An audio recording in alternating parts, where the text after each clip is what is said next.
Korea was under a state of martial law for 150 minutes. Last night going into this morning. So President Yoon Suk-yeol made this surprise announcement last night, announcing a swift eradication of what he called pro-North Korean and anti-national forces that threaten the country. And lawmakers, they rushed to the National Assembly and they were able to unanimously vote to lift the martial law.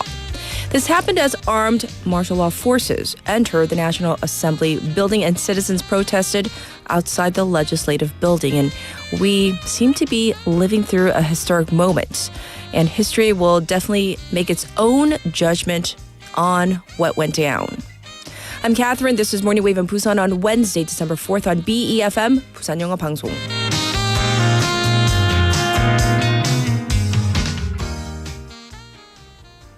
Good morning, listeners out there. I'm sure some of you went to bed last night unaware of what was happening or what went down. And for those of you who did stay up or maybe were awoken by all the news alerts, yes, South Korea, we had a sleepless night. We were technically under emergency martial law for the first time in over 4 decades. And this surprise announcement came late last night at around 10:23, we'll call it, p.m., via President Yoon Suk-yeol's emergency declaration from the Yongsan presidential office. And Yoon said that he is declaring this emergency martial law to protect the country from what he called shameless pro-North Korean anti-national forces at once, and in order to protect the freedom of the Constitution. So those are his words, and we're going to listen to a clip of him a little later on. Yoon blamed the National Assembly, specifically the Democratic Party. And so what did the lawmakers do? They rushed to the National Assembly, which at that point had already been surrounded by police officers or armed forces. And, under the Constitution, if the National Assembly requests martial law to be lifted with a majority vote, the president has to comply. The situation was quite tense, outside the National Assembly, and I'm sure as well as inside, as lawmakers were waiting for at least 150 members to gather. And at the same time, martial law forces entered the National Assembly building with the police blocking the doors. It was quite tense. After 155 minutes or so after the emergency martial law was declared, 190 lawmakers, they were able to congregate and they voted unanimously to lift it. And Yoon said that he would comply, but did not lift the martial law immediately, saying that not enough of the cabinet members had arrived to vote to pass the matter. So, for a few hours into the wee hours last night, going into this morning, South Korea was under emergency martial law. And this is the first time that this has been declared in the 21st century. We're trying to figure out what this means for the country. So in the immediate hours, we're still reeling from this news and for what it means long-term for the country's democracy as well. So that will be the main theme for the entirety of our program today. We do have our regular segments scheduled to go on air, but in a little bit, we're going to be connecting with a presidential correspondent at Arirang News to go over what went down. That's coming up real soon. And then we have Leon coming in for #FactCheck, Jennifer with Skills 101. And then we have 2 special interviews in store for you in hour number 2. So first up, we're going to be connecting with Professor Song Se-ryun, law professor, on the legality of emergency martial law. And also, we have our second special interview on government efficiency, DOGE, in the United States. So let's connect with our special correspondent, presidential correspondent from Arirang News, Oh Soo-young. Let's see if she's on the line with us. Hi, good morning. Are you there? Yes, I am. Hello. Yes. Thank you so much for joining us today. I know it's been a very busy night into early morning as President Yoon Suk-yeol has announced and then essentially lifted martial law in a span of just a few hours. So I know a lot of questions remain unanswered, but we're going to try to find out more from you. Once again, everybody, this is Oh Seung from Arirang News covering the presidential office. So first question for you today. The martial law decree issued last night said that all political activities, including things happening at the National Assembly, local councils, political parties, political assembly, and protests are banned. So can you explain what this actually means? Right. So the martial law, the various measures that were declared by the martial law command overnight, well, they're not effective anymore, but they did involve rather very serious measures that would affect, as you said, political activities in Korea that would stir what could cause social confusion, or any acts that could generate fake news, manipulation of public opinion, and false incitement, and as well as media and publications. Those would have been subject to the control of the martial law command. Also, medical students who have been on strike, junior doctors who have been on strike since January this year, they would have been ordered to go back to work within 48 hours or else face the consequences. So these were just some of the various measures that were announced after President Yoon on Tuesday very unexpectedly to announce this emergency martial law at around 10 p.m. Late on Tuesday night. And of course, this executive move, it came amid ongoing political strife in the opposition-led National Assembly. And while President Yoon, in his emergency address to the nation, he said that the current opposition-led parliament is paralyzing the functions of government and thereby disregarding citizens' lives by attacking the country's constitutional order. Well, that's what he said. And he noted how the opposition Democratic Party of Korea has filed 22 motions so far to impeach state officials since the beginning of his administration. And he claimed that it continues to intimidate judges and aims to paralyze the executive branch as well. So also, in terms of the budgetary bill that's been sitting in Parliament, Yoon said that the opposition party has also been trying to weaponize this as well as a means to build this political strife. So all these things, he said, warranted this emergency martial law, which he said would attempt to eradicate the so-called anti-state forces trying to overthrow the democratic system. Indeed. Thanks for walking us through that. So when this declaration was formally announced late last night, as you went through some of the things that led up to it, what do we know now? Now that it has been lifted, what's the mood like right now? Well, the cabinet meeting shortly after President Yoon announced that he would not withdraw, but rather terminate the martial law decree that he set out.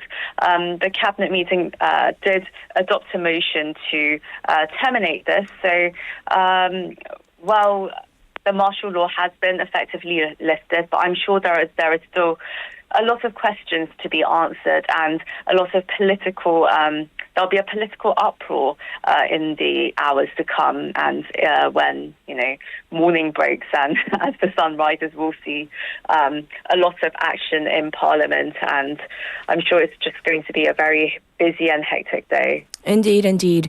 Well, I do want to thank you for your time to come on air with us to give us the latest of what happened and what happened in the hours right after, the minutes after the martial law was essentially lifted. Thank you for joining us today. Once again, everybody, this was Oh Seung from Arirang News, presidential correspondent. And now we are going to get straight into News Digest. So Haley's in the studio with me, and we are going to get into the biggest news story right now. So obviously, we are covering what happened with the declaration of martial law. So let's get the latest, what Haley has found out for us that happened through the night into early this morning. Good morning. Good morning. Yeah, so this has to be what many pundits are saying, one of kind of the most bizarre nights in recent history. And I say it carefully, saying we went to bed. Some people went to bed not knowing what happened. Right. Yes, and so give us what you know. Right. So to break it down, most bizarre, as you said, 155 minutes specifically between when the president declared emergency martial law until the parliament struck it down. However, this did expand to about a span of 6 hours until the cabinet finally approved that motion. So a lot of people had sleepless nights with thousands gathered in front of the National Assembly. Yes. But first, let's walk through the timeline beginning at about 10:25 last night. This is when President Yoon held an emergency briefing and declared martial law, 계엄령. So he pointed out that the Democratic Party, the opposition DP, they had brought up impeachment motions against 22 government bureaucrats, including 10 in just the 22nd National Assembly alone. Right. For reference, though, going a little bit back to earlier this week, the DP has brought up impeachment motions against 3 prosecutors and the chair of the Board of Audit and Inspection, 감사원장. So Yoon, classified these acts as those that paralyzed the judicial branch as well as the administrative branch and called it a dictatorship over the legislative branch. So he mentioned all 3 branches of the government.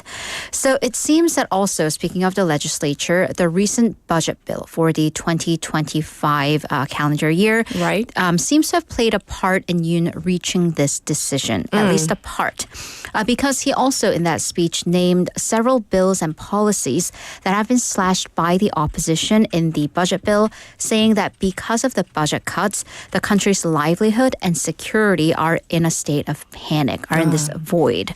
And also the martial law command last night that immediately launched after the decree or after the announcement announced their first decree in Korean that's called 포고령, which the country was technically under for these 155 minutes. Yes. So let's walk through what they were. First, there was a ban on political activities, and that included the activities of the National Assembly, local legislature, political parties, political association, and protests. So in Korean, that was 국회, 지방의회, and etc. and 금지령 on that. Also a ban on fake news and attempts to manipulate public opinion. All media and publications were under the control of the Martial Law Command. Martial Law Command, by the way, is 계엄 사령부. There was also a ban on strikes and assembly that can cause social chaos. The Martial Law Command also ordered all trainee doctors and medical professionals who have left their work sites to return to work within 48 hours. So it also addressed that ongoing medical walkout. Yes. And also it said that it'll try to minimize inconveniences for law-abiding citizens. However, for any violators of the decrees under the special rights of the command, they may be arrested, detained, or searched without a warrant.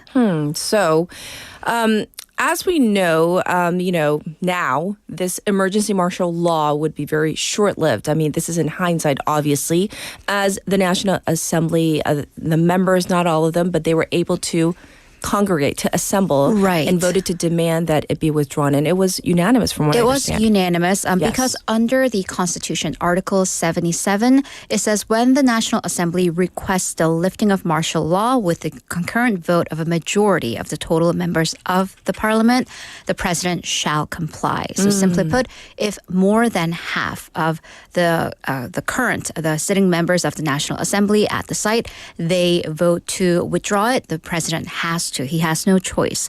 However, even the process of lawmakers getting to Yeouido and getting physically into the building was quite rough. And we are getting reports that we have seen some of the first ever instances happened within the walls of the National Assembly. So first, immediately after the lawmakers rushed to the building, the police had already blocked the gates of the National Assembly. Right. They were only letting people with IDs and entry permits, so lawmakers, their aides, and press with badges to enter the building. Sure. And some lawmakers were even seen, and they even videoed themselves climbing the walls of the National Assembly to get in as the major gates were blocked. Right. And actually, things did get violent within the walls of the National Assembly, and this is for the first time in Korean history. Because we had armed forces of the martial law command burst in and around the buildings, and the aides, the lawmakers' aides had blocked them with chairs and desks to try to block them from coming in through the doors. I see. And apparently some of the forces, and they're fully armed, they broke the windows of some offices to get into the building. And we also saw multiple helicopters flying over and landing on the field behind the National Assembly, carrying additional forces and troops into the building. And it actually took a while for the vote to take place because Speaker of the Parliament had to wait, number one, for at least 150 lawmakers to be present at the hall. Yes. And he said that the parliamentary procedures must be followed to the exact law. So around 12:48 this morning, all 190 lawmakers present voted in favor of demanding that martial law be lifted. I believe the actual vote ended right like a minute past 1 a.m. I see. But then it would still take a few more hours for the next steps to be taken, though. Right. So we will hear this in Catspick in just a moment, but President Yoon Suk-yeol held another emergency press briefing and announced that he will comply with the National Assembly's demands to lift martial law. Yes. However, he stated that the cabinet has to vote on it, but that the cabinet members had not arrived at the emergency meeting. The cabinet finally voted on and passed to withdraw the martial law around 5 a.m. this morning. That's right. And so as we've been prefacing all of this is the first time that South Korea has been under emergency martial laws in the 21st century, period. So let's go over the logistics of what martial law means into the details. Right. So it's 계엄령, but there are actually two different types. So there is 경비계엄 and 긴급계엄, 비상계엄 rather. And the latter, 비상계엄, is what we were under last night to this morning. Okay. So once again, under Article 77, Section 1 of the Constitution, 경비계엄, and this is officially called the precautionary martial law, more commonly translated as security martial law. Once again, it's for security reasons. Okay. Any martial law is serious, but this is, some experts would say, a lighter, less serious national crisis. Okay. Guarantees the basic rights of the citizens, but it just strengthens security. However, this emergency or extraordinary martial law, 비상계엄, is usually issued in conditions of war, treason, or rebellion. We are under none, at least, conventionally saying, but this is what was issued last night. The last time that this type of martial law was issued was back in 1979 on October 27th, following the assassination of then President Park Chung-hee the previous day. Yes. And that would last until 1981. And so under this emergency or extraordinary martial law, special measures may be taken with respect to the necessity for warrants, freedom of speech, the press, assembly, association, as we saw under the decrees last night. And so, of course, in hour number 2, we're going to have our legal expert, Professor Song, go over the legality of this. That's coming up in hour number 2, so you can stay tuned for that. In the meantime, now that this emergency martial law has been lifted, what can we expect? Right. So, a lot is up in the air, but at least from what the major lawmakers and party leaders have said, accountability and responsibility. Okay. So, reports say that it seems, at least from the president's comments, that the cabinet members had to rush in to vote to end martial law. The cabinet didn't gather to vote to impose martial law to begin with. Okay. And according to reports, it was apparently Defense Minister Kim Yong-hyun who proposed this martial law take place. Political parties, all of them, have expressed their opposition to martial law, including and starting with People Power Party PPP leader Han Dong-hoon, and keep in mind this is the president's party, Yes. said from the get-go that martial law did not follow the rule of law and urged the president to explain his reasoning behind this move and to immediately dismiss the defense minister who proposed this law and holding anyone and everyone responsible accountable. Okay. As for the Democratic Party, its leader, Lee Jae-myung, said that the imposition of martial law was illegal and urged the citizens to come to the National Assembly last night. Some of the DP's members are insisting, and they're claiming that martial law forces had tried to arrest Lee Jae-myung last night. These have to be corroborated. We'll keep you updated. But going back to Lee, he also reassured the public, saying that a crisis is also an opportunity, that this illegal martial law announcement will be a key turning point in the country going back to normalcy. I see. Well, thanks for going into the details of what went down and what we can expect in the hours and days to come. Thank you, Haley. Thank you. And I'll be back in just a moment. Are you an early bird? Are you up to date on the news? Are you a trendsetter? For all of the biggest issues from Busan to the world and useful information you need, right here on Morning Wave in Busan.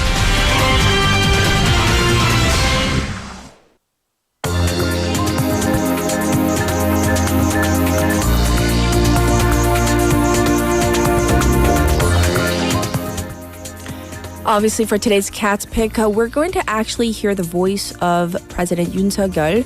The introduction is from Sky News in Australia, and then there are going to be two consecutive clips. The first one where President Yoon actually declared emergency martial law, and the second where he expressed his intent to lift it. So here's the clip.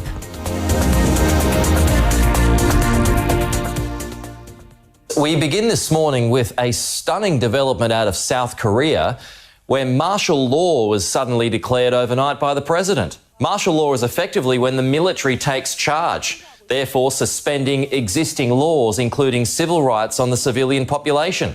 The president appeared on national television to say he was planning to hand over South Korea's government to the country's military because of what he called pro-North Korean and anti-state forces that he says preying on the freedoms of his people. 친애하는 국민 여러분, 저는 북한 공산 세력의 위협으로부터 자유 대한민국을 수호하고 우리 국민의 자유와 행복을 약탈하고 있는 파렴치한 종북 반국가 세력들을 일거에 척결하고 자유 헌정 질서를 지키기 위해 비상계엄을 선포합니다. 즉시 국무회의를 소집하였지만 새벽인 관계로 아직 의결 정족수가 충족되지 못해서 오는 대로 바로 계엄을 해제하겠습니다. 그렇지만 거듭되는 탄핵과 입법농단, 예산농단으로 국가의 기능을 마비시키는 무도한 행위는 즉각 중지해 줄 것을 국회에 요청합니다.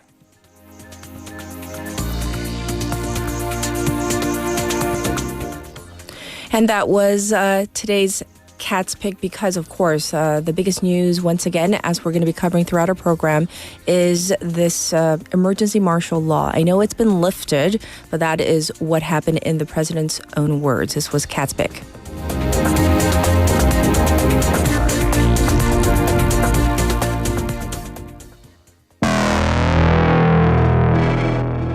And this is Pray For Me by The Weeknd.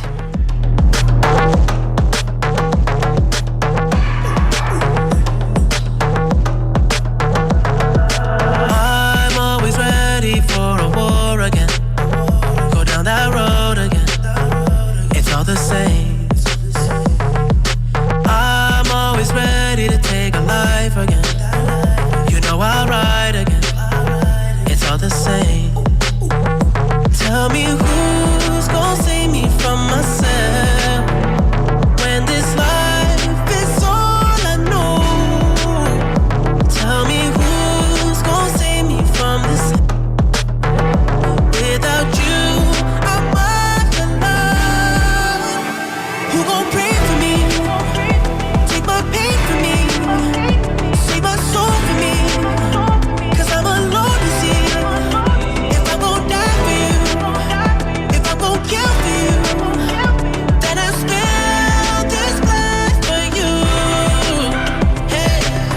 fight the world, I fight you, I fight myself, I fight God. Just tell me how many burdens left. I fight pain and hurricanes, today I wept. I'm trying to fight back tears, flood on my doorsteps. Life we living, puddles of blood in the street, shooters on top of the building, government aid ain't relief. Earthquake, the body drop, the ground breaks, the poor run with smoke lungs and scarred face. Who need a hero? You need a hero. Look in the mirror, there go your hero. Who on the front lines at ground zero? My heart don't skip a beat even when hard times bumps the needle. Mass destruction and mass corruption, the souls of suffering men clutching on deaf ears again. Rapture is coming, it's all prophecy, and if I gotta be sacrificed for the greater good, then that's what it gotta be. Pray for me. Take my pain for me, save my soul for me, 'cause I'm alone to see. If I'm gon' die for you, if I'm gon' kill for you, then I spill this blood for you. Hey, hey, hey,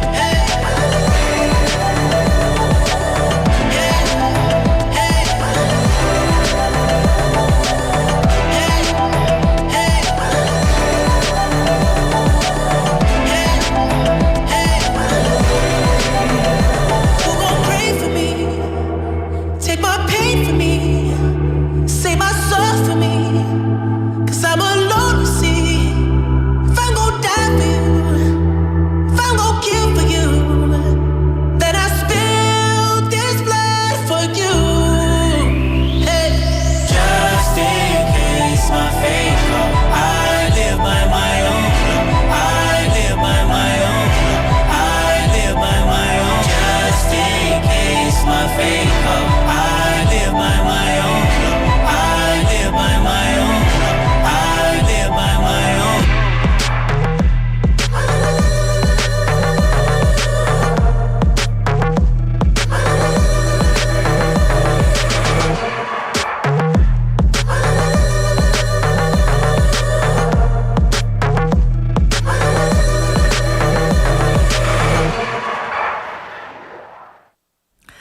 Yes, welcome back, listeners. For those of you who once again went to bed last night kind of early, you might have woken up to this news, the big news regarding the emergency martial law. And of course, we have our listeners who are abroad. Some of you actually DM me saying, is everything okay? So I do appreciate your well thoughts and the fact that we all care about what happens here. So that is kind of the tenor, the tone of today's show. But we still have, of course, business to get to. So we're going to get to your traffic and weather for right now.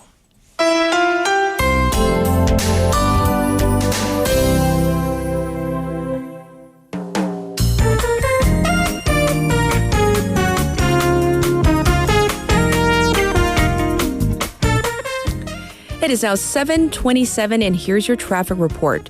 There is a cargo truck broken down on Pansongno from Yeongsandae station to Seokdae intersection right past the subway station. So there is backup because of this. It's looking slow on Lino Samsungdae from Myeongji underpass to Shinho Bridge. Also congestion on Gwanmundae from Pagum Tunnel. And it's also backed up on the Dongso overpass from Hwangyang ramp to the old Kegum tollgate. As for the weather, it is currently 4 degrees here in Centum City. We are seeing a slight dip in temperatures compared to yesterday. The daytime high is expected to go up to 10 degrees Celsius under partially cloudy skies. Looking across the country, temperatures are going to hover around 0 or even dip down below 0 in the central parts of the country.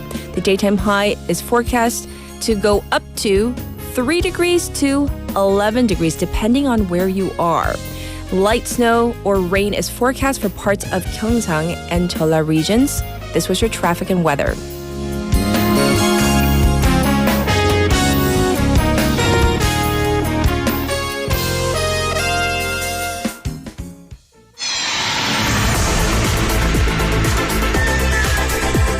Stay tuned. You're listening to Morning Wave in Busan.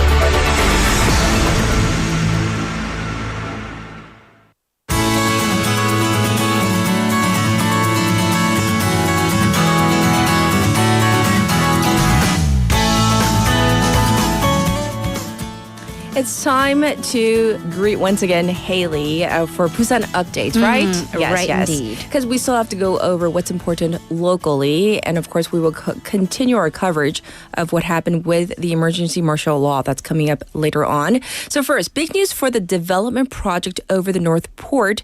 It's getting huge investment. Right, and it's getting huge investment from abroad. So Busan City earlier in the week announced that it has secured 4.5 trillion won in foreign capital for the North Port's Marine Culture Zone, the landmark area. Okay. So this area, it's 113,000 square meter, of land that has been without a private investor or developer despite past attempts. So the consortium that has pledged this development, it's comprised of Hyundai Asset Management, Actis, which is a British investment firm, Okay. a Singapore investment company, CCG Investment, as well as Daewoo Construction, Samsung Electronics, and others. So I it's see. a big consortium. So there will be a landmark tower, or towers, I should say, to go up on this plot of land. This will be a 1 million square meter property with 88 stories and 3 separate buildings. It'll have an hotel, an AI-based healthcare center, apparently run by Samsung Electronics and Qualcomm, a giant performance arena, shopping mall, theme park, and a sky park. And Daewoo Construction Consortium will be in charge of the buildings. And also for the area outside the buildings, that'll be a park for the general public. And the city and the developers will go through the necessary procedures, including passing over the property rights, break ground on construction by 2026, and complete the works by 2030. So we have that to look forward to. Yes. So Busan City says that it expects the development project to contribute to Busan in line with the opening of Gadok Airport, slated for late 2029, and also the Airport Express bus, the BUTX, that'll connect the airport to the general North Port area. And Mayor Park Hyung-jun said that the investment deal is the result of the city's efforts, despite 2 previous attempts having fallen through. Yes. And Park said that the North Port property, it must symbolize the city's future and turn the area into a new town. So this is definitely good news for Busan, though, that we're getting investment. So thank you for reporting on that. However, next up, a security breach happened at Kamcheon Port. So we need to hear about this. We're going to a different port, the Kamcheon Port or Kamcheon Pier. According to the Port Authority, early Monday morning, a Vietnamese crew member from a Chinese fishing vessel that was docked at Kamcheon Port, he exited the ship without permission, jumped into the ocean and swam to land and ran away. So a Port Authority employee saw this attempt while checking over the CCTV cameras, and the vessel that had docked at the port last month for repairs, and it's scheduled to leave on the 10th of this month. So there were private security and Port Authority employees by the pathway he could have taken out of the vessel.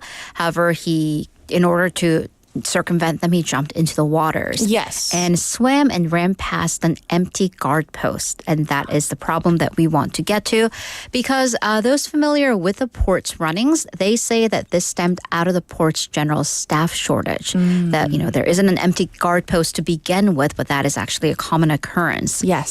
So there's supposed to be about 17 to 20 employees per night standing guard. But because there are people who have resigned recently also those on leave, there are apparently only 12 to 14 people on guard the night of this incident, and usually consistently. There have been other cases as well, including 3 Chinese nationals who disembarked their vessel without permission, and a drunken Russian crew member who tried to climb the walls of the port and enter the port. Indeed, yes. We remember some of those stories. All right, well, next, let's talk about Busan City, which is trying for this autonomous finance high school again. So we're vying to establish this, right? Right. So this is 금융 자사고, and according to the Busan Office of Education, they're working to establish this autonomous private school with a focus on finance. So the city and the Office of Education yesterday, they signed a memorandum of understanding with the Korean Exchange, the KX, and BNK Busan Bank. And the four parties, they saw eye to eye on the need to boost Busan's status as this international finance city and developing young talents from an early age through this specialized high school. Yes. So they're going to work together to establish the school with the Korea Exchange and BNK Finance Institute footing the bill for the cost and the city and the education office providing administrative support. Well, what do we know about this new high school? Not much as the steps are in the beginning phases, but they're trying to figure out the location, and apparently all 16 districts and county are kind of seen as candidates. Yes. No details yet on how many levels it'll have, how many students there will be, and when the school would open.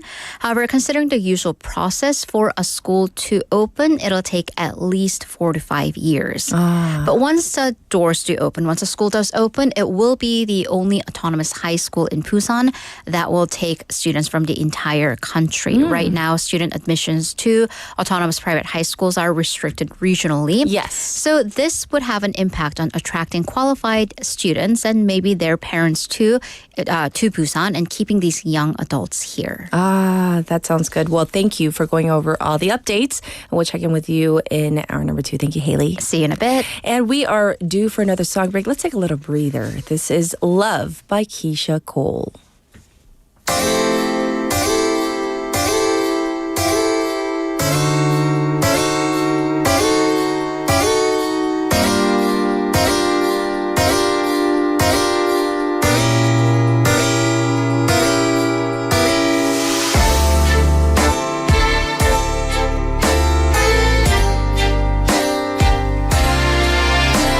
I used to think that I wasn't fine enough, and I used to think that I wasn't wild enough. But I won't waste my time trying to figure out why you playing games. What's this all about? And I can't believe you're hurting me. I met your girl, what a difference. What you see in her, you ain't seen in me. But I guess it was all just make believe. Oh, love, never knew what I was missing, but I knew once we start kissing, I found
It is now time to check in with Leon for hashtag fact check. Good morning. Good morning, Catherine. Yes, I know we're having a busy morning. Nonetheless, we have some important things that we need to fact check because we're always worried about like the welfare of our listeners, right? Yes, and Indeed. our health these days because it's been so cold and so dry. Indeed. These days, thus my crackly voice. Is your throat being?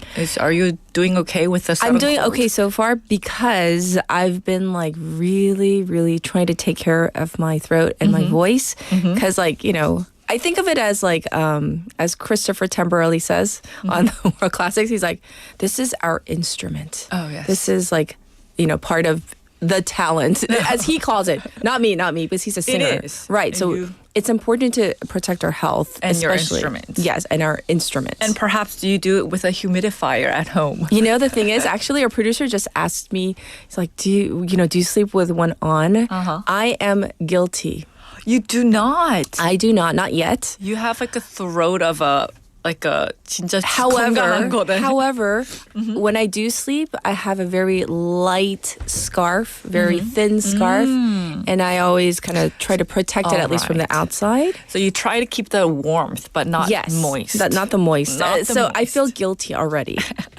So today I want to talk Yes. about humidifiers. Okay. Because we are experiencing this sudden cold and dryness and chapped skin, Sure. chapped lips. And so, first of all, for all the office workers out there, including me who always kind of sits in the office sometimes, these days we see a lot of those small-sized humidifiers that's like Right. size of like a tumbler. Sure. And it has like a cute character on top. They sell Right. it everywhere.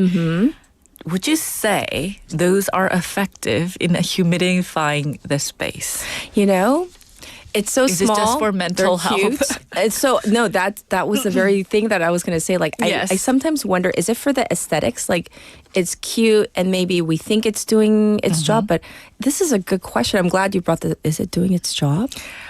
Short answer, Yes. not really. Oh, So, according to the Seoul National University Health and Safety Institute, which conducted the humidifier performance evaluation test, okay. those types of tumbler-sized humidifiers, which sprays about 100 milliliters per hour, Yes. that's only suitable for a space that's about 7 square meters, Oh. which is about the size of like a high school room. In an office which is kind of a large open space, Sure. we can safely say it won't really have much effect. Okay. So, for example, if you want to humidify like a 330 meter squared office, you're not gonna, that one tumbler sized humidifier It's not won't gonna do it. You're gonna need at least 10 regular humidifiers rolling, which is what the size size? of a rice cooker. Like this, but this big. Yeah. Okay. Yes. We have a visual now. Like 10. So imagine 10 of 10 those. just like spraying water. That's why some people feel like they have to scoot the humidifier like right next to their face so that they get the humidity that they need. Sure. But manufacturers actually recommend that humidifier should be at least placed 1 to 2 meters away from the face. So even if you have the small one, technically the manufacturers are recommending that you don't have it straight in your face. But most Yes. people have it at like their cubicle at their desk. Right. But That's that like- is not a meter. That is not a meter. Yes. And they have it like facing towards their face. Right. And a lot of female office workers, like my friends, they Yes. feel like their face gets so dry if they don't do that, which Yes. is why they have it towards their face. But there could be many complications with that. Okay.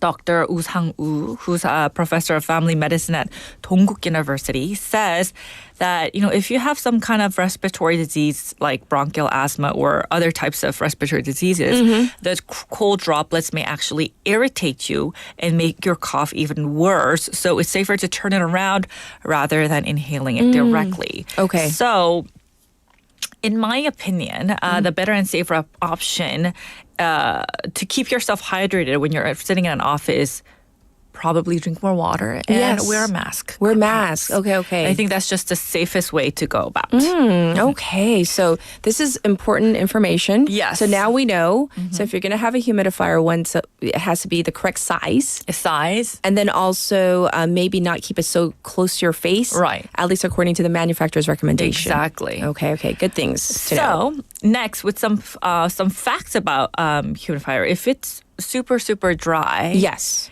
that means I have a higher chance of getting a cold or flu. True or false? If it's super dry, Super dry. Does that mean that you have a am I higher more likelihood prone? to getting a cold? Yes. I don't know. False, true. I don't know. What is This is an easy one, but is? for me because I'm very sensitive to humidity. Okay. So But what it is is it's true. It's true. Yes. If it it's is dry, true. okay. If it's dry. So according to the Journal of Royal Society Interface, studies Yes. suggest that viruses, including those responsible for respiratory illnesses, survive longer in very dry. So that's below 30% humidity level environments. So indoor heating in winter often drops humidity levels well below 40%, which can increase virus transmission I see. risks. So to talk about like the optimal humidity range to keep ourselves safe from viruses, What is it? because I actually even have like a humidity. Actually, I don't. I bought it yesterday because I Okay. want one for my kids. to It's check, yes. to check the humidity level so that they won't catch a cold is apparently between 40 to 60%. I see. That's considered like the key range that you want the humidity level to reduce the chance of virus survival in the Yes. air.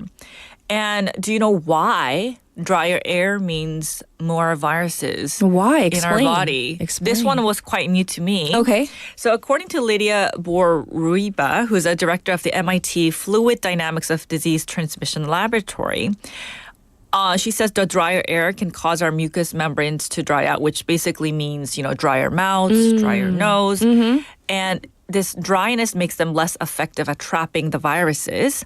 So we know it's safer now to maintain this 40 to 60% humidity level. But again, how much safer is it? Like, what's the difference? Tad bit safer, or is it like quite safe? Research suggests that we have a up to 30% less chance of getting the virus. Oh. So that's quite a significant That percentage, is. right? So I think it's worthwhile to keep the humidity level in check if you want 30% less chance of getting a Yes, up cold. to. Especially if Right. there's someone else in the household that's sick, That's true. then cranking up the humidifier might really help because they will be coughing. And if it's super dry and we Right. have crackly, dry throats, it might stick onto your body. I think for me, like because Better. I haven't turned on the heating yet.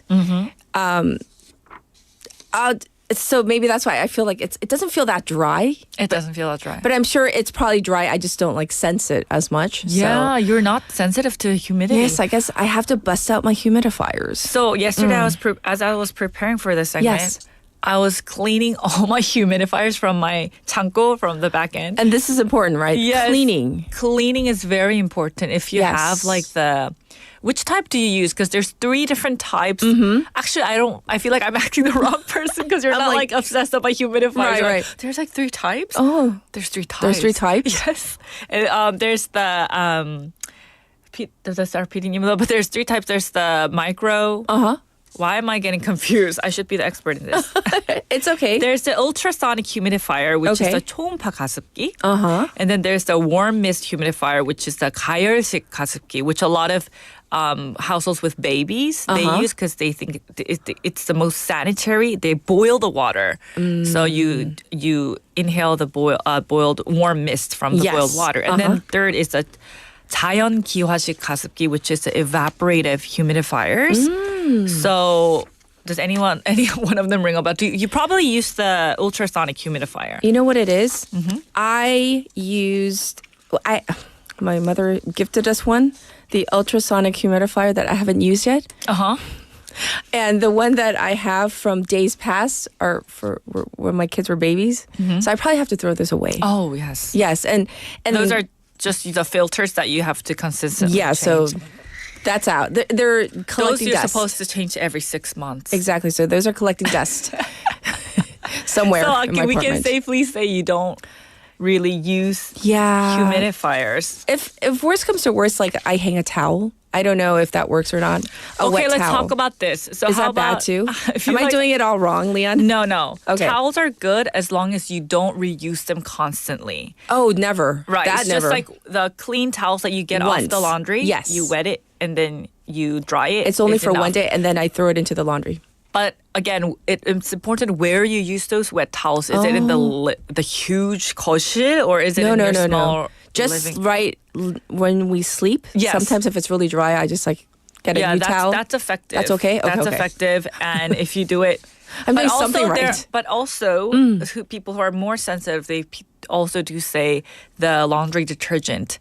As the towels dry, the chemicals also dry out together. So if you want to be super, super safe, Yes. experts do recommend do not rely Right. too much on the wet towels. So what's the best one? I mean, so what would you recommend? Looking at all the research, There's so many different types. There's pros and cons for each of these different types. which one do you have? I trust your I am judgment. so obsessive with humidifiers. So which one do you use have? the 자연 기화식 가습기, the evaporative humidifiers. Okay. Because What are the pros on this? Okay, first of all, I don't use the 가열식, the warm mist humidifier, because it's boiling water. It's Right. dangerous if you have kids. That's so that's true. just out of my options. Yes. 초음파 가습기, the ultrasonic humidifier, it's so good because it humidifies the air so super fast. Okay. It's throwing a lot of moist into the air. It humidifies the space the quickest. Okay. But the con is that it throws out white dust in the water as well because that's just how they work through vibration. So it may release minerals from the water as white dust and it settles on the furniture and floors. And a lot of experts also say don't sit too close on Yes. the Yes. 초음파 가습기, the ultrasonic humidifiers. You don't want to be inhaling the white dust into your body. So I use this in the living room, in the 거실, because we're not always sitting next to That's it. It's true, like and it's a spread apart. Larger area. And you want your living room to humidify quickly. yes. I use the evaporative humidifier, the 자연기화식 in each of our rooms, my kids' room and the room that I sleep in. Sure. Because it's a little loud. That's the con. Because it uses actually a fan. How it works is it uses a fan to dry out like a wet I see. cloth, basically. So it's a But little it's louder. the safest. The safe. Oh. Right. It's like basically using towels. It's the same concept, but it's in a machine. Sure, So I get it's it. the safest. Okay. Because the cotton filter we can Yes. continue to clean. all the time. Well, thank you for bringing this to our attention so we can have a healthier winter. Yes. So thank you so much, Leon. We'll check in with you next week. Okay, bye-bye. All right, everybody. Well, we are going to end it with this one. How about Heal the World by Michael Jackson? And I'll be back at 8 with our 2 special interviews. Your heart, and I know that it is love, and this place be much brighter than tomorrow. And if you really try, you'll find there's no need to cry. In this place, you feel there's no hurt or sorrow. There are ways to get there if you care enough for the living. Make a little space, make a better place. Heal the world, make it a better place for you and for me and the entire human race. There are people dying. If you care enough for the living, make a better place for you and for me.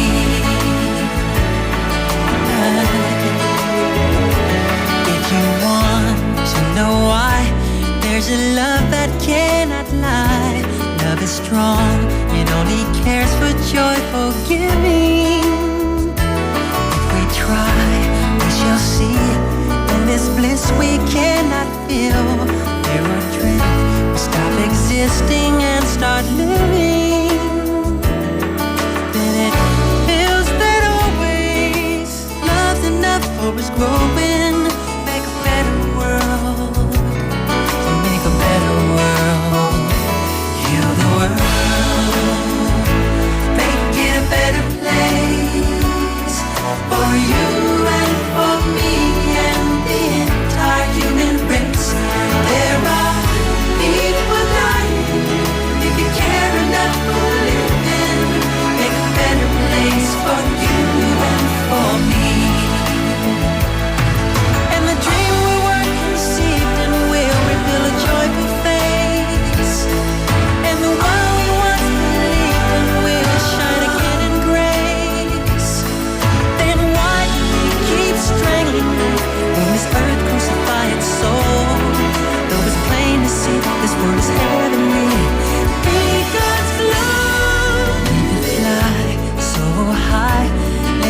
spirits never die.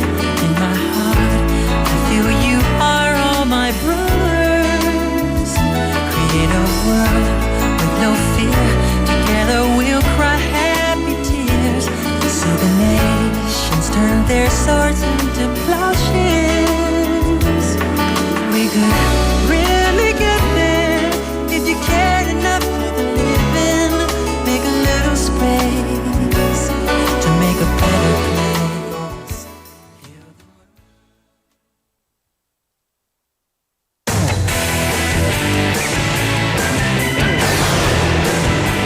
Your bridge to the world.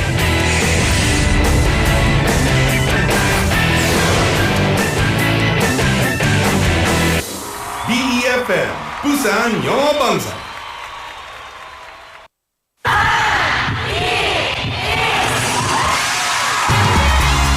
부산의 축제 어디까지 즐겨보셨나요?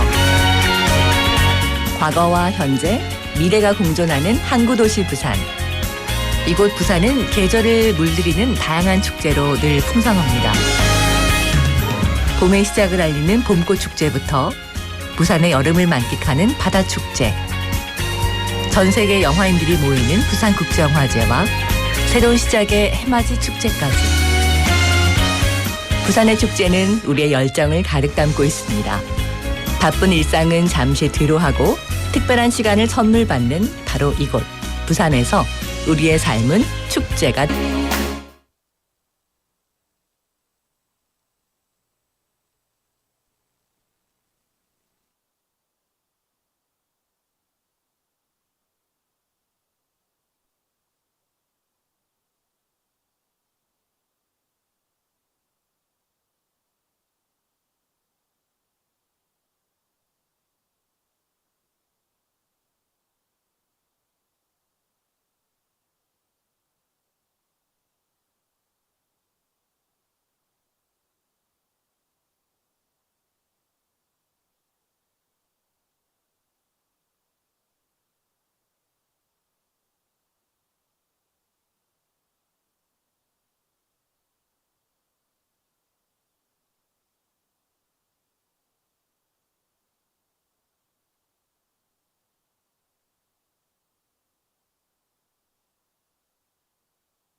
Heater is off before leaving the house.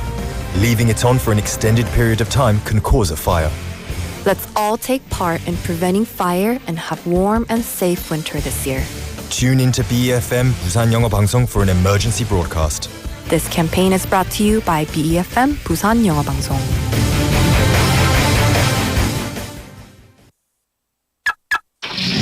지역 경제가 힘차게 출발합니다. 기업들이 고객을 향해 더 빨리 가려면 방송 광고라는 엑셀을 밟으세요. 경제도 기업도 더 힘차게 달려가니까요. 방송 광고의 작은 힘, 경제의 큰 힘입니다. 부산 방송광고발전협의회.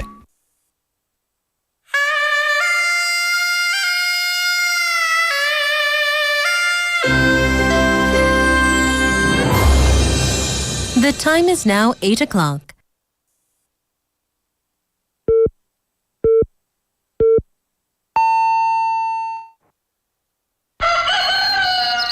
Good morning, dynamic Busan. Yeah, you're waking up. Time to shake it up. Tell the world good morning and find out what's going on. Well, hi. Hi there, folks. There's everything from comedy to lively chat to music. Broadcasting from a room about the size of your closet. All calls are recorded. What show is this? Live from Korea's dynamic city, this is Morning Wave in Busan. I'm sorry, who'd you say you were?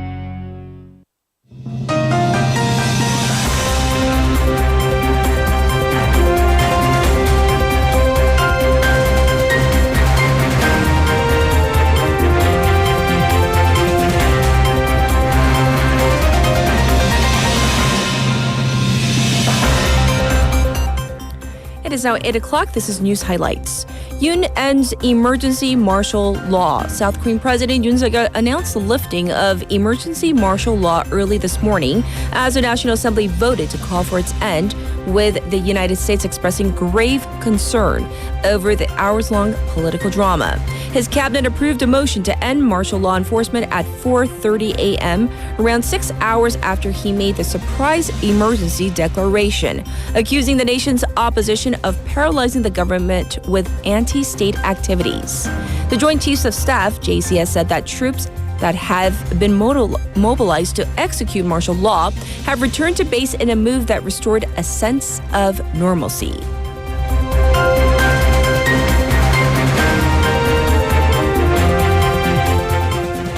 National Assembly votes to end martial law.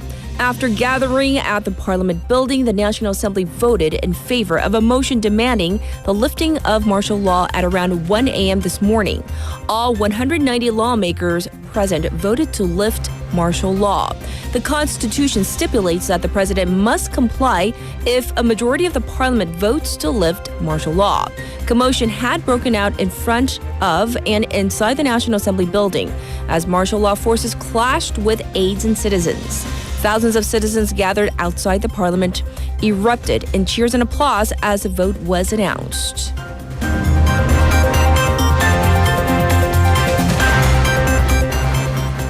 Korean won dropped sharply over martial law declaration. The South Korean currency fell sharply against the US dollar to as low as 1,441 won per dollar early this morning after President Yoon declared emergency martial law. Financial authorities have decided to open the stock market as scheduled, said an official from the Finance Ministry.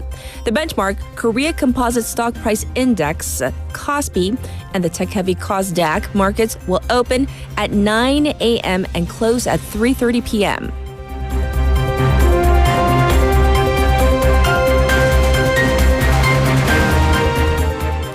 BOK to hold an emergency market response meeting over martial law declaration.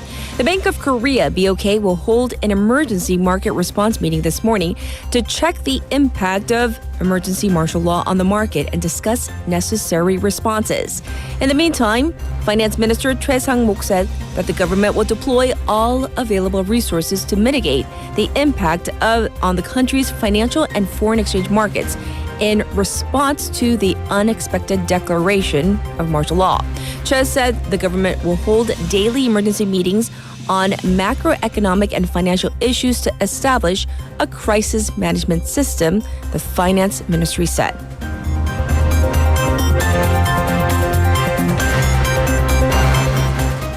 All schools to open as normal amid martial law declaration. All schools and educational institutions will open and operate as usual across the country today, despite the declaration of martial law, said the Education Ministry. Classes at elementary, middle, and high schools, as well as universities, will proceed as normal, according to the ministry's message. Schools can be temporarily closed for student safety when emergency martial law is declared. Martial law declarations in South Korea have previously involved nationwide school closures, including during the last declaration in 1980.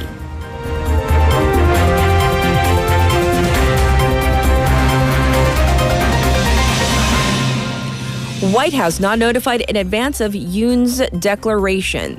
The United States was not notified in advance of South Korean President Yoon Suk-yeol's emergency martial law declaration, a White House official said Tuesday local time, noting that Washington is seriously concerned by recent developments in Korea.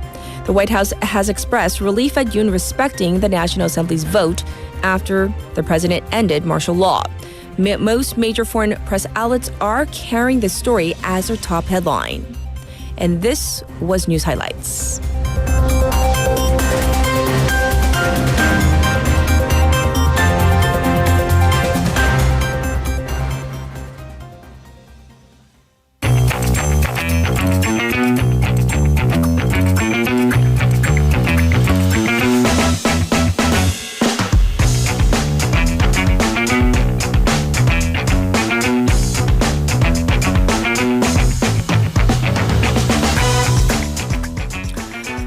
It is time for issue Woggle Woggle. It was just so woggly.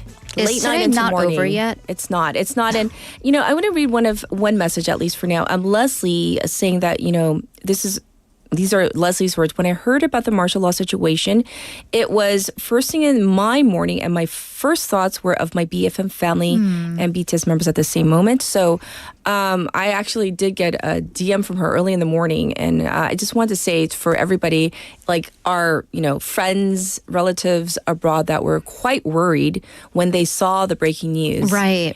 And as I said in News Highlights, this is like the big news all around the world right now. So hence why we're covering it extensively, because we need to.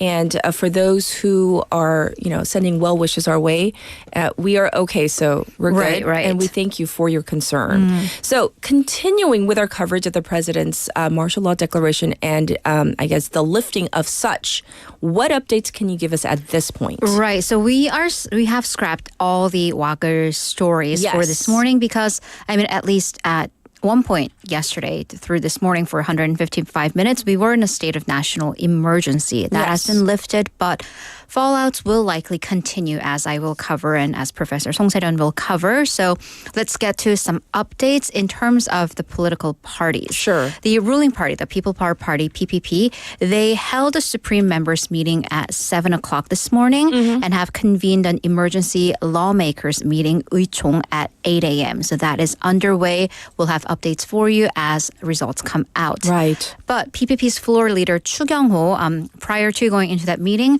said that they will discuss all sorts of issues with the members. And when a reporter asked him about whether the party will discuss what they will do with President Yoon Suk-yeol, whether they will discuss expelling him from the party, Chu said that it's on the table. They will discuss but not that they're going to actively pursue it, but that a discussion, everything will be basically on the table. Yes. So he, like the rest of us, seems to have been caught off guard because he told reporters that he also learned about the martial law order on the news. So the president did not consult the ruling party when giving this order. Yes. And as for the opposition Democratic Party, and keep in mind that the DP was explicitly named in that speech that the president gave yesterday, last night. In a statement after their emergency meeting, the martial law announcement was a clear violation of the Constitution, said the DP statement, and added that unless Yoon resigns voluntarily, the party will immediately push for an impeachment motion. I see. So that's what's going on here domestically. But let's turn our attention to the foreign press. As I mentioned, excuse me, pretty much all the major outlets are carrying this as the top news in their headlines. And why is this important? Because as I just said in News Highlights also, it affects the markets. It affects pretty much everything. So it has already affected the markets. And just considering South Korea's kind of presence in the international community, this is major news. And also just as a fact, martial laws generally don't happen in democratic societies such as this one. And that is why it has been such a shock to everyone. So I'm looking at sites like the AP, Reuters, New York Times, CNN, and even foreign press outlets in Japan and China. This is the top news on all of their sites. And usually what they do for major developing stories will have live updates features where they dedicate a page with constant updates. And most sites have done this. Okay. So let's go to the New York Times, which has the headline, South Korean President backs down from the martial law order. But let's look at how different outlets have analyzed the situation to kind of get insights from the experts there. Sure. So New York Times analysis was that martial law in South Korea tests Biden and key U.S. alliance. Because as you mentioned in News Highlights, the White House was also not made aware of the situation in advance. stance and kind of retroactively expressed relief at Yoon having pulled back from the martial law order. So it seems like it's not just the U.S., but obviously his own party. There was no heads up. No heads up. Just a select few on the cabinet and basically on the cabinet. So the New York Times once again reported on armed soldiers carrying long guns pushing back against the people who try to enter the National Assembly building.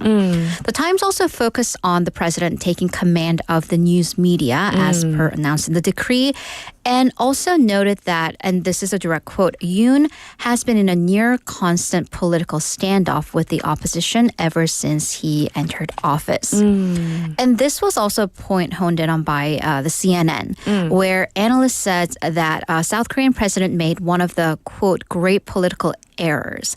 And also in an analysis by Paula Hancock, who interviewed President Yoon Suk-yeol just a couple weeks into his presidency.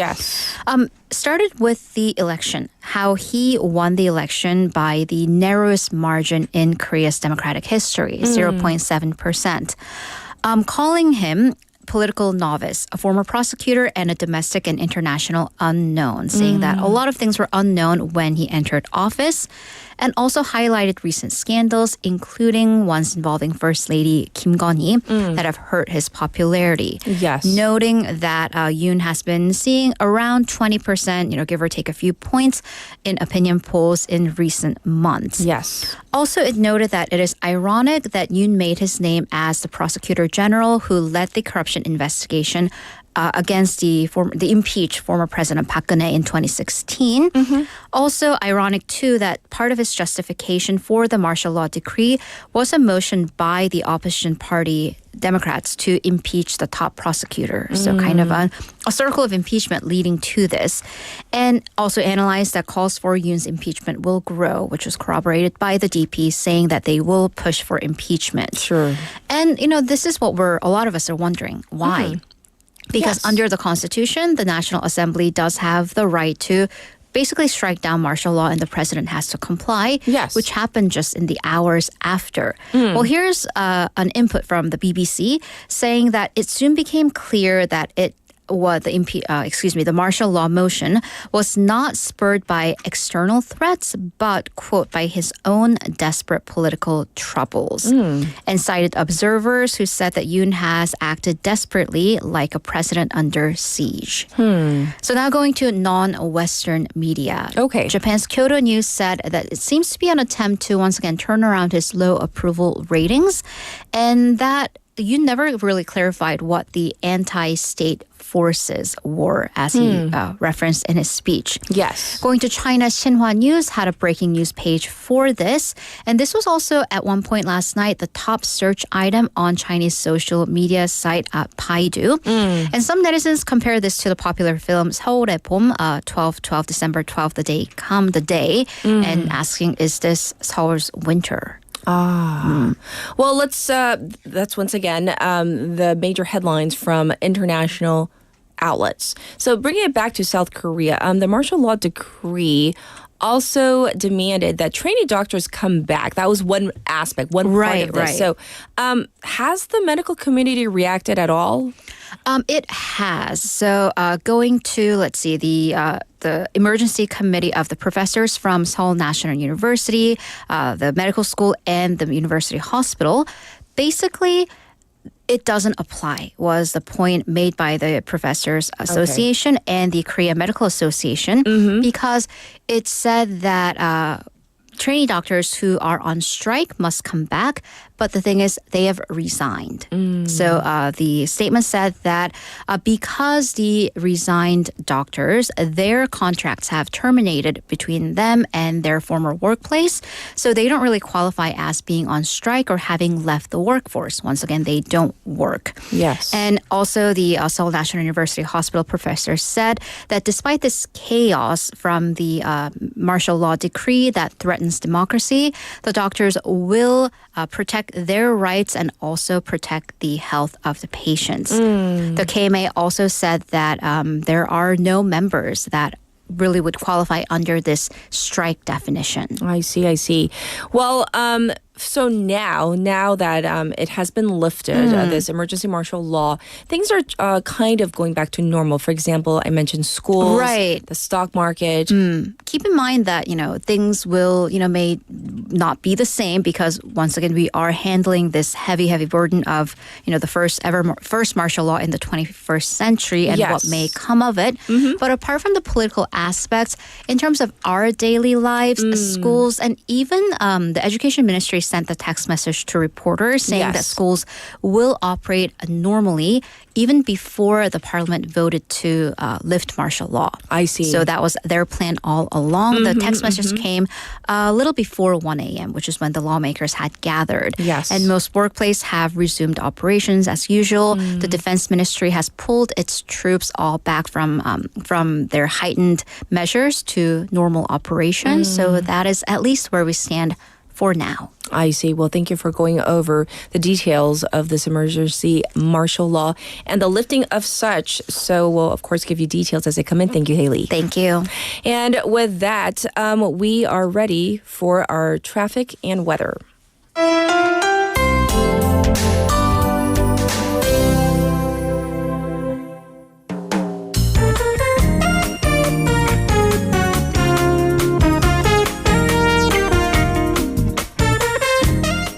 It's time for your traffic update. There is an accident on Gwangwon Bridge. On the top portion, right past the bridge, there is a two-car collision. So please be aware of this as you're heading out this morning. Also looking slow on Chungneol-daero from Minam intersection to Daeseong intersection. Also backed up on Puam overpass from Yeonji three-way intersection to Jinyang intersection. There's also congestion on Jungwang-daero from Chwacheon three-way intersection to Busan Jin Station. It is currently 4 degrees here in the Centum area. We are seeing cooler temperatures compared to yesterday. It's going to go up to 10 today under partially cloudy skies.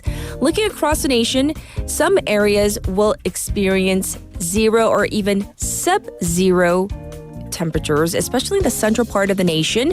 Daytime highs forecast, according to where you are, anywhere between 3 degrees to 11 degrees Celsius. Light snow or rain is forecast for parts of Gyeongsang and Jeolla. And this was your traffic and weather.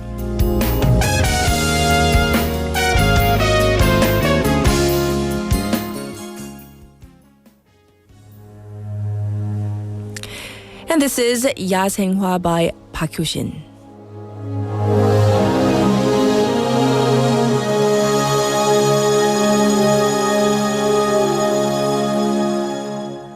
하얗게 피어나 얼음꽃 하나가 달가운 바람에 얼굴을 내밀어 아무 말 못했던 이름도 몰랐던 지나간 날들의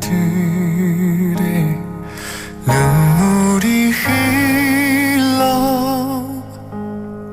차가운 바람에 숨어있다 한 줄기 햇살에 몸 녹이다 그렇게 너는 또 한 번 내게 온다 좋았던 기억만 그리운 마음만 네가 떠나간 그 길 위엔 이렇게 남아서 있다 잊혀질 만큼만 괜찮을 만큼만 눈물 머금고 기다린 떨림 끝에 다시 나를 비우리라 사랑은 피고 꽃이는 다 버리니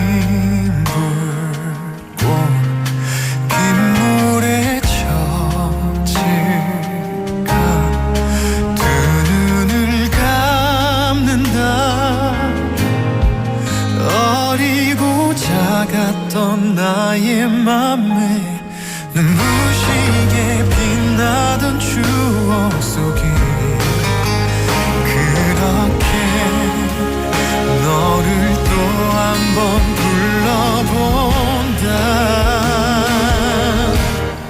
좋았던 기억만 그리운 마음만 네가 떠나간 그 길 위에 이렇게 남아서 있다 잊혀질 만큼만 괜찮을 만큼만 눈물 머금고 기다린 떨림 끝에 다시 나는 넌 메말라가는 땅 위에 온몸이 다 들어가고 내 손끝에 남은 너의 향기 흩어져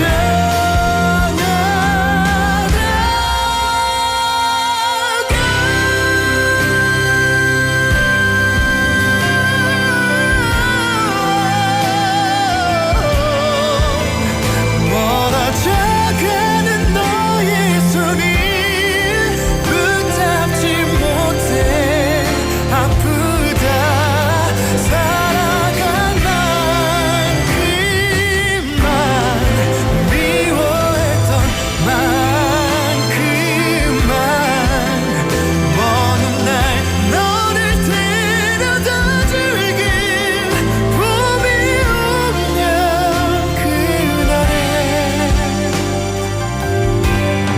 나 피우리라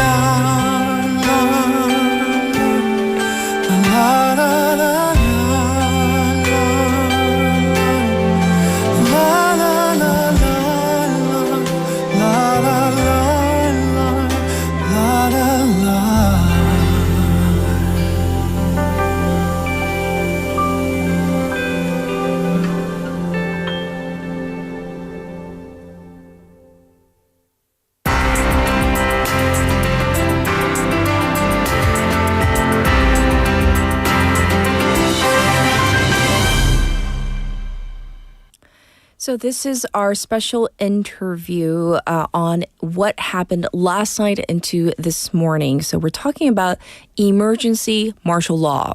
This is the story of the moment right now, especially after President Yoon Suk-yeol, he announced this emergency martial law.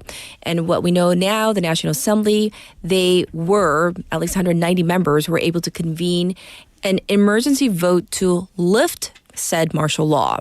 And it took, a few more hours for the cabinet to pass a motion to officially lift it. So this is the first time in 45 years that the country has seen a declaration of this type of martial law, and so many questions about the legality of this situation. And that is why we have invited our legal expert, Professor Song Se-ryun, Professor of Law at Kyunghee University, on the airwaves to ask him so many questions. First of all, thank you so much for coming on air with us at such a brief notice. No problem. Good morning. Yes, Professor. So I understand that there are two types of martial law. So can you go over these two types once again? What does this one in particular entail also? Right. The Constitution, Article 77, provides that the government has the power to declare a martial law, and there's a Martial Law Act that was passed to augment that provision.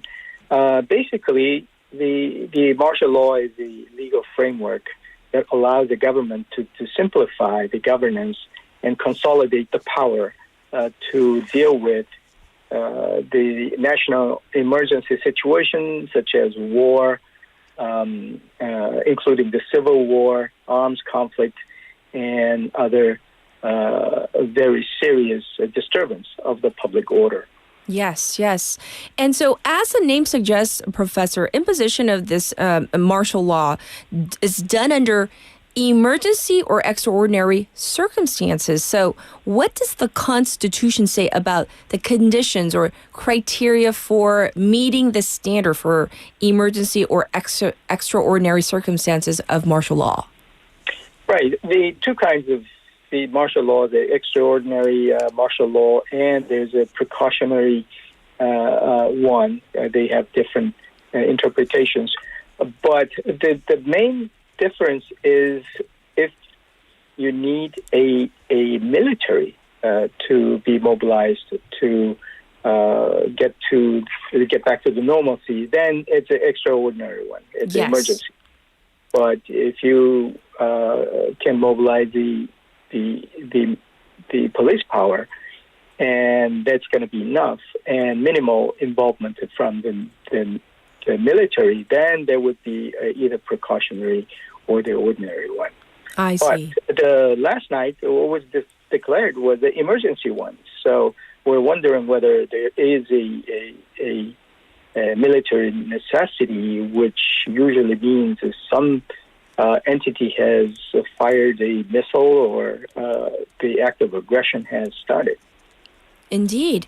And so that's why I think most people, or just about everybody, except for maybe his inner circle, were surprised and I might say even shocked by this declaration, correct?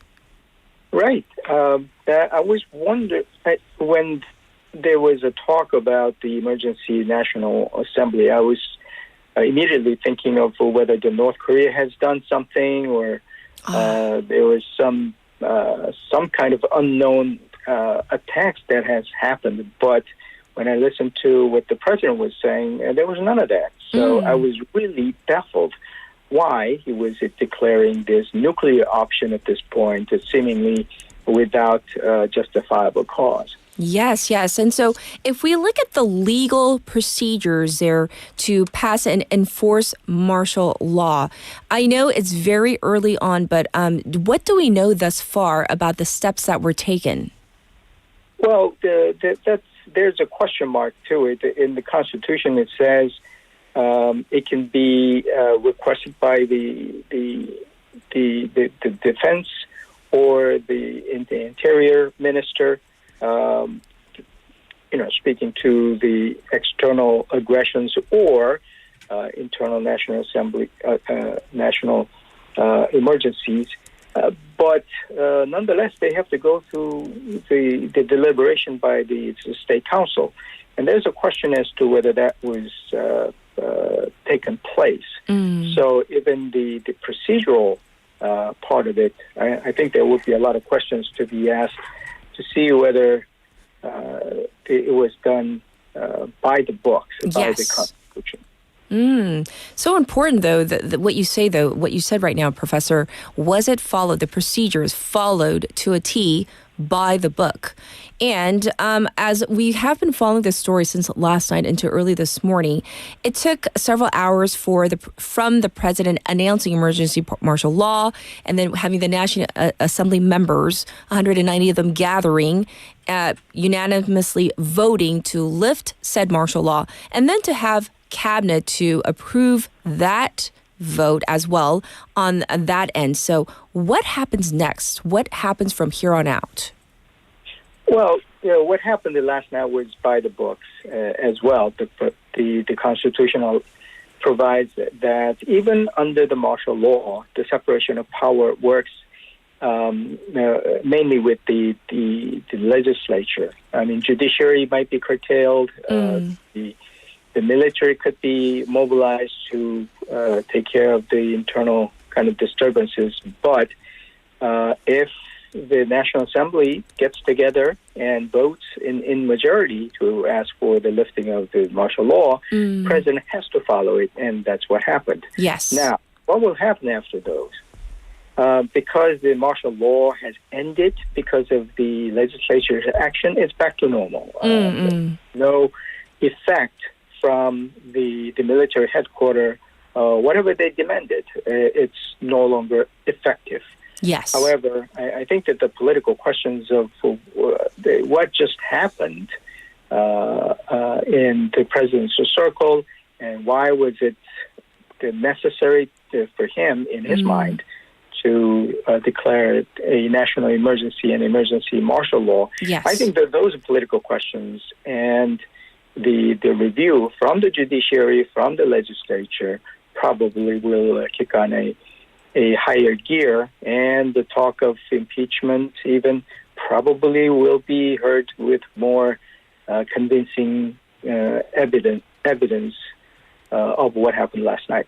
Right. And, speaking along those lines, Professor, whether we're talking about impeachment, resigning, and even some people saying in terms of accountability, including treason charges, 대란죄, against those who might be responsible, which would include President Yoon Suk-yeol. And what is your take on this? Do you think that this legally might be feasible to bring charges as strong as this against him? Well, I think procedurally there were questions, as we were talking about, and substantively whether the elements to fulfill to have the martial law declared, whether there was probably a good question. So technically, I think there are enough reason for him to charge for the impeachment kind of attempt. Yes. But at this point, it was over in 2 hours. I mean, I'm not trying to make a light of it, but the ineptness of the president, even, executing this martial law, if he thought was very important, it adds to his low approval rating, I think.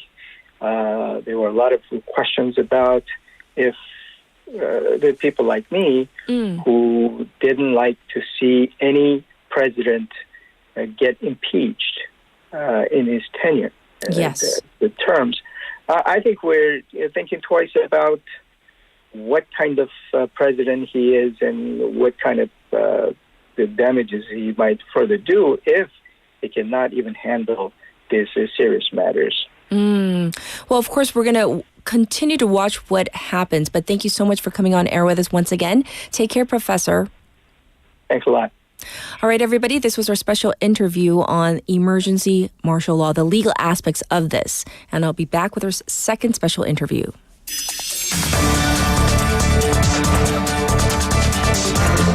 Get your local up-to-date news from Korea and abroad right here on Morning Wave in Busan with Catherine. Stay tuned.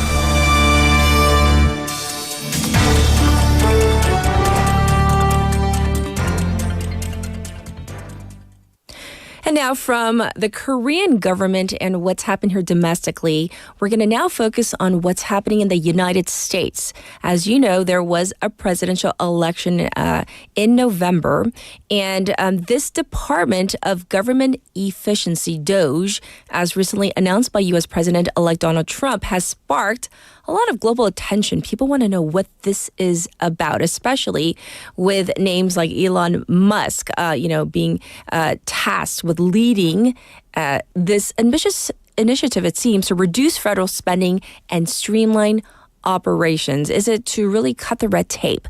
Let's find out more about this. We have invited Professor William Rush, who's an associate professor of public policy and management at the University of Southern California. Hi, thanks for joining us.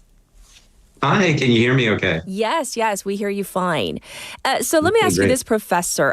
First of all, with this department of Government Efficiency, or DOGE, that has now been created, what does this tell us about President-elect Trump, his priorities this time around? Well, it really, DOGE, if you will, really reflects the Trump administration's, I think, broader ideological approach to governance, which is really a profound distrust of the federal bureaucracy and really an intent to centralize control over the civil service and its operations. And, this was reflected in his first term His administration made several efforts to undermine traditional civil service protections, most notably through initiatives like Schedule F. That was an initiative where he sought to classify a broad swath of federal employees as away from their civil service protections to being at-will appointees. And they also denuded several oversight mechanisms in that regard, including leaving vacancies on Merit System Protection Board, which is a board that's charged with adjudicating complaints from employees about any malfeasance or arbitrary types of actions by managers, political managers. And they're going to bring back these types of efforts in full force in the second administration. That's been reflected not only in DOGE, but in Trump's choice to lead the OMB. His name is Russ Vought, who was a principal architect for much of those actions in the first administration, one of the main authors of the infamous Project 25. But DOGE really seems to be an extension of that philosophy. It's less about efficiency, I think, and more about disempowering the civil service. Indeed. Well, thank you for explaining what this department is going to be about. And now, two people, Elon Musk, and then we have Vivek Ramaswamy, who have been appointed to lead DOGE. So here in Korea, we have heard extensively about Elon Musk. But what can you tell us about Vivek Ramaswamy? Well, Vivek Ramaswamy is, he reflects this same type of ideology. He reflects Trump's preference for loyalty because he's highly ideologically aligned, which is more important really than his qualifications. But he has an entrepreneurial background that might bring some insight into organizational efficiency, but he really lacks any experience in public administration or government, and is very divisive in terms of his rhetoric. And so to me, that suggests that he might be more interested in furthering a political agenda than engaging in any kind of thoughtful reform. And with Musk, of course, their appointments seem to signal the administration's disregard for impartial governance and accountability, and more towards the self-interests of their party. Well, what about this, Professor?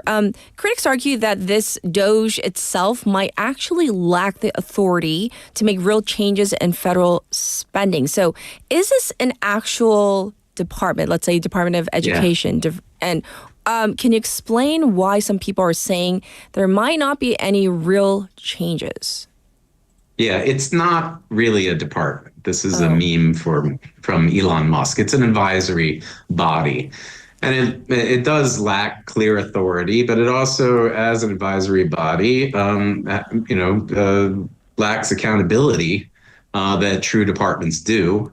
Think of the ethical concerns around Musk's involvement. He's deeply entrenched in government contracts, and his companies are regulated by several different agencies. And given his business dependencies on those contracts, even the perception that the recommendations that come from this advisory body, if they could benefit his companies, that would severely erode public trust. On the flip side, though, if it ends up being a total mess, it ends up really not being able to enforce changes, that very failure could really serve as a smokescreen for, to give the Trump administration an excuse to say that, look, it's, reforming government is so impossible. And so therefore we need to centralize power even further.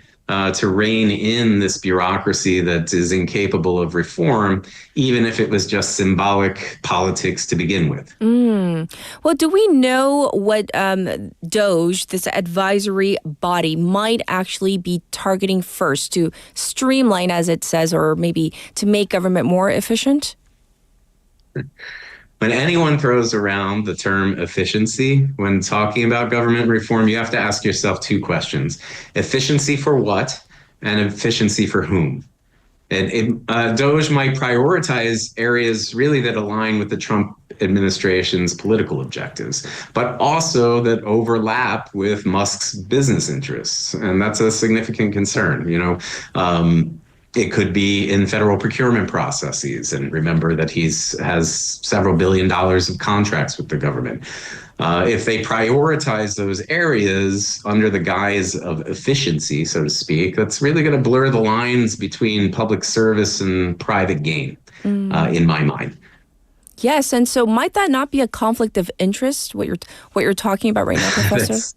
Yeah, there's a severe conflict of interest. Those types of actions are, the type of actions that will serve to undermine the public's trust in terms of the impartiality of government operations. And it's really going to set a dangerous precedent for politicization of administrative reform. Well, for those people who actually might be supportive of this DOJ, this advisory panel or group, what might the supporters be looking forward to? Well, I think that, it's not that the U.S. federal bureaucracy does not need reform. It's not that civil service is not in need of reform. However, reform, because of the pluralist democracy in which we operate in, you have to look at civil service and administration as an extension of our separation of powers institutions. It is owned by Congress, literally. Congress appropriates money, legislates the purpose of these agencies, and legislates what these agencies are intended to do on a daily basis. The executive is to supposedly faithfully execute that law to his preferences, and he's perfectly, constitutionally empowered to do so according to his preferences. But at the end of the day, it's an extension of Congress as well as the rule of law, which is, of course, an extension of our judiciary. I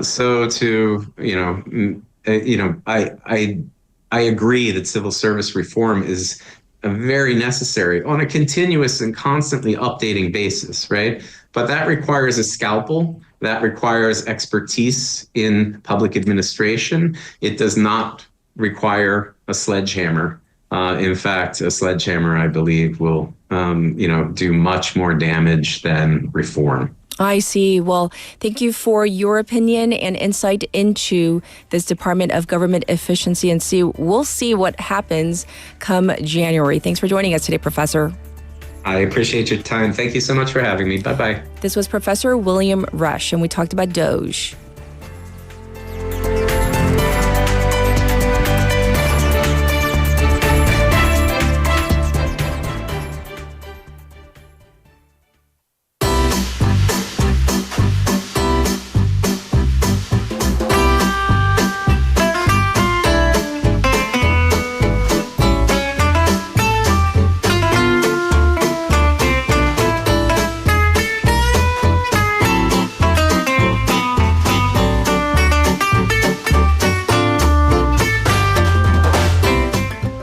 It's time for Skills 101. That means Jennifer's here with us. Good morning. Good morning. Yes. What an eventful night into morning. I think that is an understatement. However, we do want to give as much as we can to our listeners because we have given them as much as we know thus far about the big story. Yeah. But we still have to go about our day. Life has to go on. It does. It does. And that's why we are going to dive into Skills 101. What do you have for us today? So let me ask you a question. Are you the type of person who carefully plans things in advance, or do you tend to act more spontaneously? Oh, I'm a planner. Me too. Okay. Not much of a... once in a while, spontaneous when it comes to like weekend activities. I don't plan out every single hour, but mostly a planner. Yeah, I like a spontaneous party, surprise party. Sure. It could be fun. Right, let's go there. Let's go eat there. Okay. Yeah. So we're talking about the importance of planning and analysis today. Yes. Not just in business, but in our personal projects and goals too. So I will introduce two widely used frameworks, SWOT analysis and PEST analysis, and show how we can apply them beyond the corporate strategy. Wow, SWOT and PEST. So at first I thought it was SWAT, like SWAT, like swat a fly, like a mosquito, a pest. But that's not the SWOT that we're talking about. Okay. Yeah, so tell us more about this because planning, I think, is important. Yeah. But this comes from a planner. Oh, yeah. But I still think it's important, at least to a certain extent. Yeah, and a lot of people think it's time-consuming and they give up planning. So planning gives us a roadmap. Yes. It helps us clarify our objectives and make decisions that align with our goals. So without it, we are just wandering. And analysis is like checking the weather before a big trip. It helps us anticipate the challenges and opportunities. That's a really good way to put it. Like, we don't want to just be like checking the weather and, we want to take your umbrella if you're expecting rain. Well, it can be fun without planning, but we risk wasting resources like time, energy, and of course, money. Yes. For example, we have, have you ever worked on something only to realize halfway through that you've misunderstood the goal or it's not the way you want it? Like, proper planning prevents that. I was going to say, because when I was younger, when I wasn't that much, an experienced planner, I feel like I wasted time doing exactly what you said, kind of going at least like a quarter into the project or, something that my professor wanted and then realizing, I don't think that's what he or she wants, Yeah. And then going back to the drawing board. Yeah. And then planning it out. Experienced that as well. Yeah. So you talked about SWOT, so SWOT. So I'm sure it's an acronym. What does it stand for? SWOT stands for strengths, weaknesses, opportunities, and threats. It's a tool to evaluate a situation or project. For example, if you're considering starting a new hobby, your strengths might be your passion and free time. Yes. While your weakness could be a lack of skills. Yes. Or maybe like language skills, computer skills, or opportunities could be online courses and like threat might be losing motivation along the way. Oh, that's a big threat. Yeah. Yes. But it is so relatable what you're talking about right now, all of these things, because I feel like if we kind of used this SWOT analysis beforehand, maybe then we can kind of avoid, I guess, making a project or a task, I guess, less overwhelming. Yeah, exactly. Yeah. Yes. And so I'm sure this could also help maybe job seekers out there. What about that? Oh, absolutely. For instance, if you're searching for a new job or considering a career shift, you could use SWOT to analyze your strength, like specific skills or certifications, and weaknesses such as lack of experience in a particular area.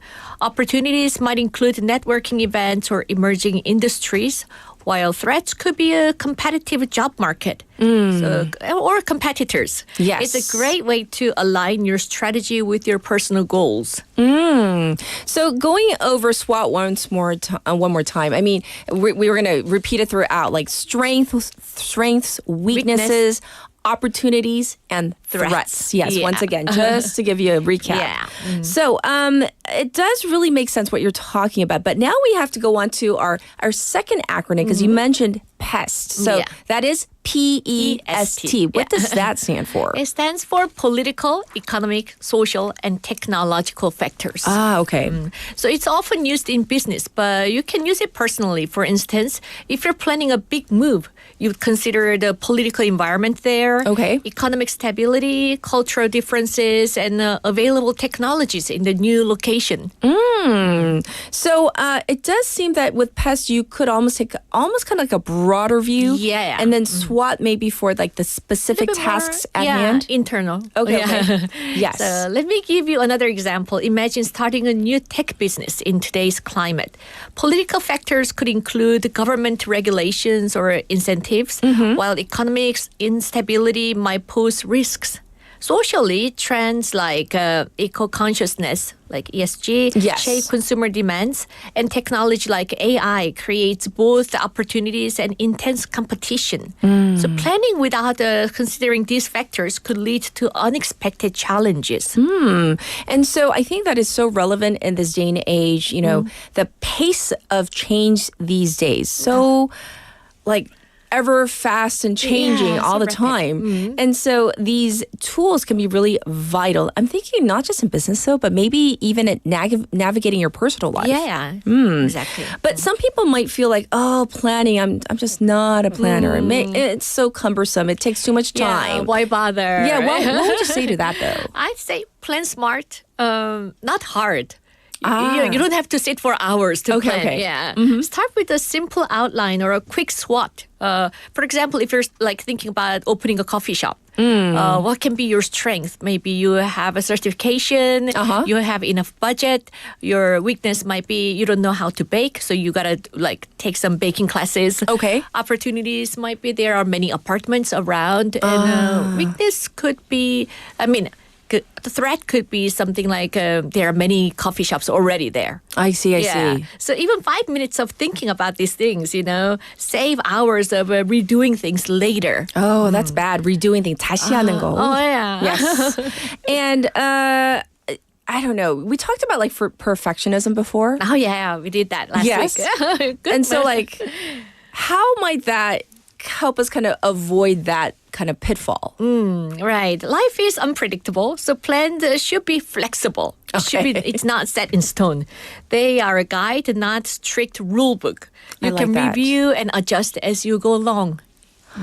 The fact that you said it's a guide, but not a strict rule book. Like it's not going to be the end of the world if you don't achieve one thing. Yeah, and on that plan, you can always be flexible and change them along the way. Yeah. Yes. So, what are the main things that our listeners might want to take away from today's segment? Pick a small task or project. Try a quick SWOT or a pest analysis to identify your focus areas. You will feel much more confident and prepared. Yes.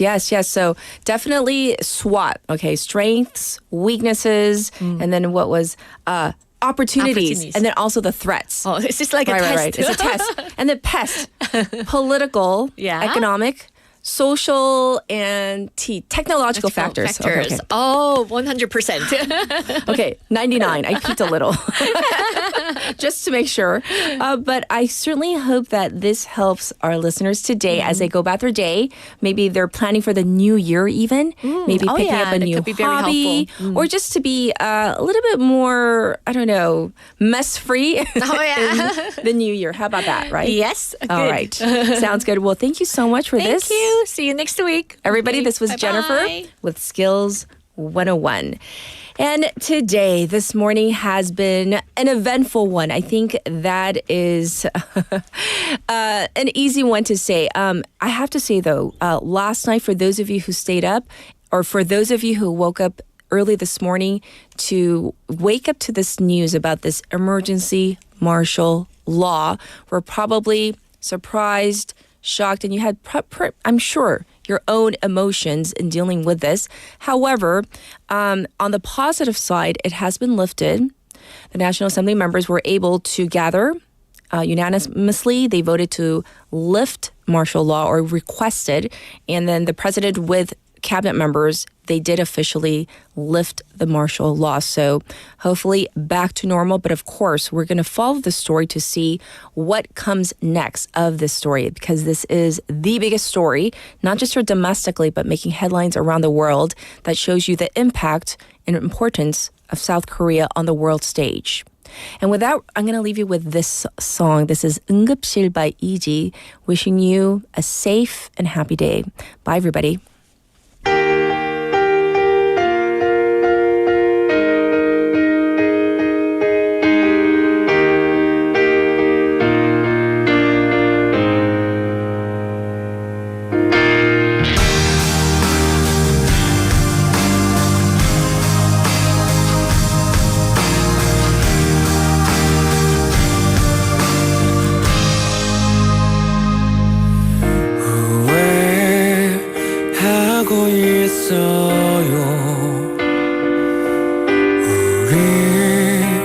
다투던 그 옆날 괜한 자존심 때문에 끝내자고 말을 해버린 거야. 금방 볼 줄 알아